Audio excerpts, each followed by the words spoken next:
Hello and welcome to join me while we fly over and drive around in a nice little village on the Snæfellsnes Peninsula in Iceland. My name is Gylfi and I will be your brutally honest guide today, since I don't want to sound like yet another tourist brochure. So welcome to Ólafsvík.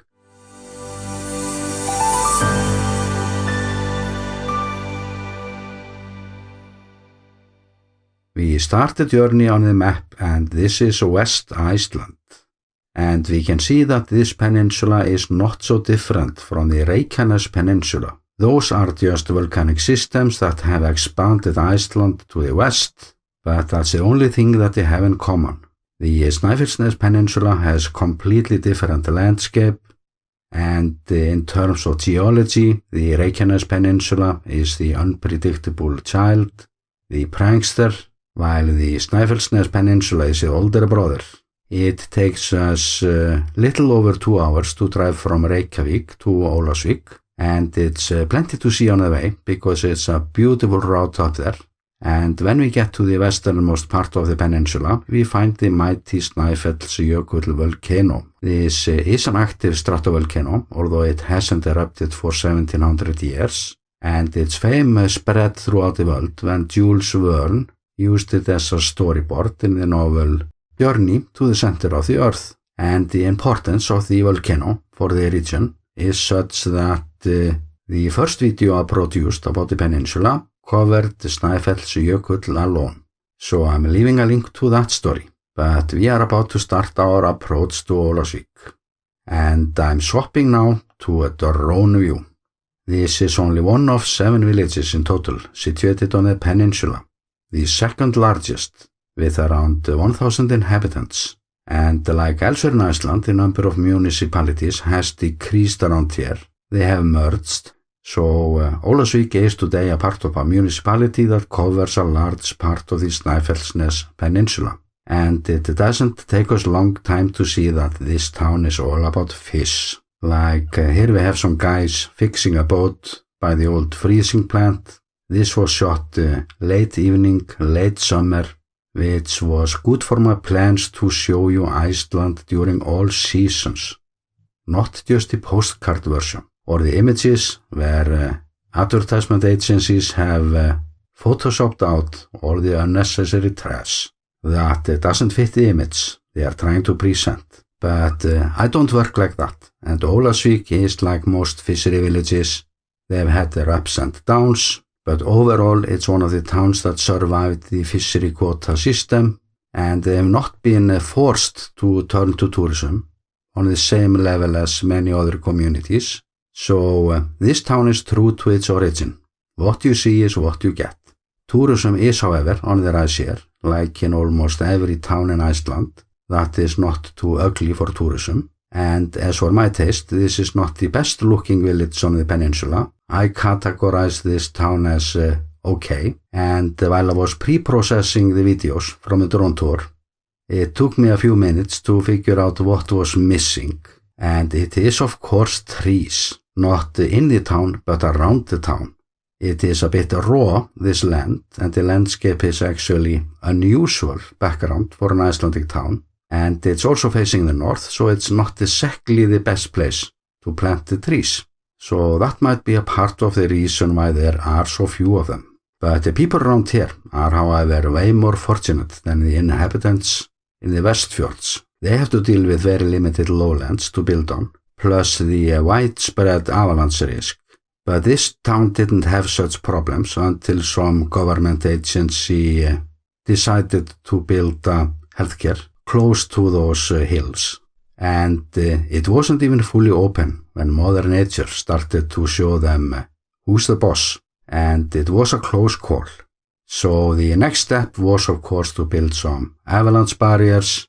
So this is in a way a sample of how naive we were before the 1995 avalanche disaster in the Westfjords. But they did a way better design job with the church. It doesn't look like it, but it is from 1967, and everything is made of triangular shapes to symbolize Trinity in Christianity, and the church is the main landmark of the town. And when we look at the other side of town, we see this pipeline up on the hill. And this is not another modern artwork. This is in fact just a pipeline from a small hydroelectric power plant up there. It's from 1954 and produces around 2 megawatts and connected to the main grid. And surprisingly, this town sits on cold land by the volcano, meaning it's no geothermal energy to be found. So this is one of the few towns in Iceland where all houses are heated with electricity, which is more costly than hot water and a kind of drawback when it comes to the quality of living. And there is another thing that I noticed so well while I was processing the videos, or how neat the town is. No garbage lying around, and we can't say that about all fishery and industrial towns for sure. Like when we look at the fish market, the boxes are stacked perfectly, and this is simply how to do things, no mess. And I can say the same about the complete harbor area. And I think that more towns should take this as an example. It is possible to make industrial towns look like this all the time. No rusty old machines around and such. So if I were to make a postcard image from here, I would not have to Photoshop any garbage out of it. Not even from the drone images that reveal everything. And I fully admit that when I was shooting the first videos for this series with a drone, I felt this tendency to turn the other way when I came across some trash and such. So I could say like, this is so nice town and blah blah blah. But that would not be brutally honest of me. And it is for sure not helping any tourists to be showing them photoshopped versions. Like just the other day, I was helping tourists with some travel tips. And I told them about what might be the ugliest town in Iceland. And I'm not naming it here. But to my surprise, they just loved that idea to visit such a town, since it is actually a market for such concepts. A good pile of junk can be very photogenic, just like a bunch of hillbillies. So this helped me to convince myself that this no mercy approach was the right approach for me and my channel. Just show the towns for what they are. But let's move a bit into history now. This started all as just a bunch of fishing huts close to good fishing grounds, and the epicenter was between the towns Hellissandur and Rif, where the export port was situated. And Ólafsvík didn't start to grow for real until the Danish king figured that he was losing his harbor at Rif. Sediment from a nearby river was ruining it, so he needed a new harbor and a hub. And Ólafsvík was the only town around that had a decent harbor. And from that harbor, the village grew into a certified trading center, authorized by the Danish king in the late 17th century, and did actually play an essential role in the history of Iceland. For a long time, there were direct sailings between Ólafsvík and Denmark, and even to Spain, but at the westernmost part of the peninsula, between Hellissandur and Rif, that was Iceland's Klondike. Huge numbers of people came here to work during the fishery season, outnumbering the capital, Reykjavík. But despite this good harbor in Ólafsvík, there was always this major obstacle, or those cliffs between Rif and Ólafsvík, mostly made from sandstone and loose rocks. So goods had to be transported on the beach during low tide to the harbor in Ólafsvík, and it wasn't until 1964 when a road opened up connecting those two towns. And like with many of the first generation roads in Iceland, it wasn't good. Constant problems with rock slides and avalanches. So it was only in 1985 when the road was moved away from the cliffs, and today it's a beautiful area for hiking, or where the old road used to be, so it's very hard to see why we had all those problems for centuries. And this time-lapse shows us how this route looks today, and shortly after we get into town we find the oldest standing building there, or this warehouse from 1844. And I have to say, to be brutally honest, I would like to see way more old houses around there, especially because this place is so rich of history. But it can probably be blamed on this cleaning obsession the people there have, when the houses get old, they just throw them away like the trash. And to see what the town offers, I checked the TripAdvisor, and I was trying to read between the lines as well, since this is one of the towns where TripAdvisor recommends that you get out of town to find something to do, like do a glacier tour or whale watching and something of that kind. But it's not necessarily negative to see such results, as long as the restaurants get a good outcome. And they did. And it is, of course, a bit optimistic to expect that a town with 1,000 inhabitants is going to offer you to scroll through many pages of things to do on TripAdvisor. But we can, however, find surprisingly many things to do on the peninsula itself. And a part of it is a national park. And this makes the town a great hub while doing tours on the peninsula. This is an original fishery village, not oversaturated with tourism, and I look at the peninsula as one big wonderland. It's very unspoiled. It offers all kinds of roads for all kinds of cars and hikers. And this is not like the Golden Circle that's getting a bit too crowded for my taste.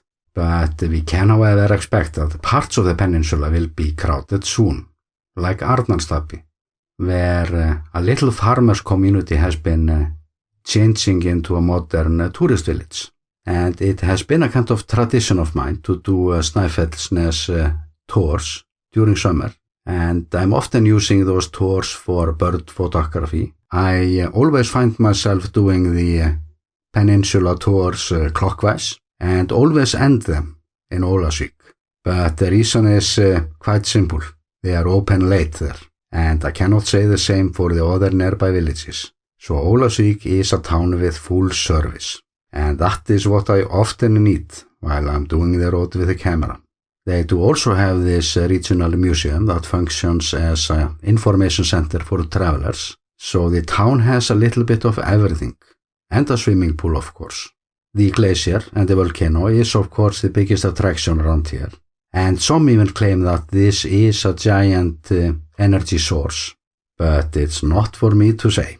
But I can, however, tell you that a group of French scientists have been moving some high-tech scanners around just recently. And this scanner has been placed at different locations around the volcano. And by time, it will produce a 3D image showing all cavities and faults inside the volcano. And this is done to see if there is indeed a route to the center of the earth from there, just like Jules Verne stated in his novel.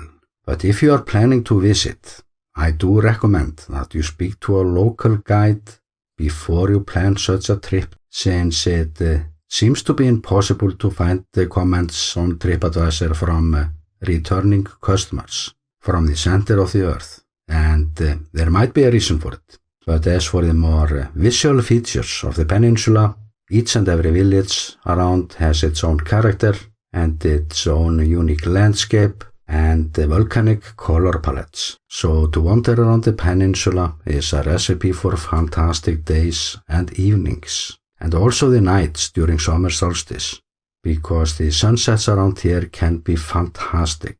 So I just can't recommend the Snæfellsnes Peninsula enough. And it's also very difficult to recommend some favorite places. First and foremost, I recommend that you discover the peninsula on your own and try to inhale the nature where you find the privacy to do so. And finally, feel free to subscribe, since it's plenty to come. Not just the other villages on the peninsula, but all towns and villages in Iceland. In this large project where I'm trying to bring Iceland to those who can't visit us and help those who can visit us to make the most from their own trip to my home country, Iceland.